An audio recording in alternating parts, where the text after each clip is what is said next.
এই ইলেকট্রিক স্কুটারটাতে আপনাদেরকে দেখাচ্ছি ব্যাটারি চার্জারটা টেস্ট করে খারাপ হয়ে গেছে না ভালো আছে।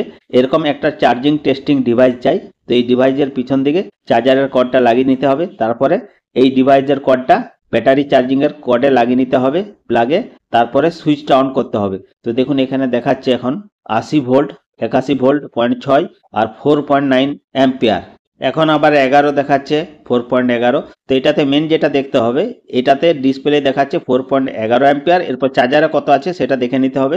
তো দেখুন এটা হচ্ছে 72 ভোল্টের 4 অ্যাম্পিয়ারের চার্জার, এখানে লেখা আছে উপরেই দেখুন 72 ভোল্ট 4A মানে অ্যাম্পিয়ার। তো এখানে 4 অ্যাম্পিয়ার আউটপুট, তো এই আউটপুটটা সঠিক দিচ্ছে, তার মানে চার্জারটা ঠিক আছে। এইভাবেই এই চার্জার টেস্টিং ডিভাইসটা দিয়ে চার্জারটা ভালো আছে না খারাপ হয়ে গেছে আপনারা টেস্ট করতে পারবেন। তাছাড়াও এই চার্জারটা হচ্ছে ডিজিটাল ডিসপ্লে চার্জার, এটাতে শো করবে কত ভোল্ট আর কত অ্যাম্পিয়ার দিচ্ছে।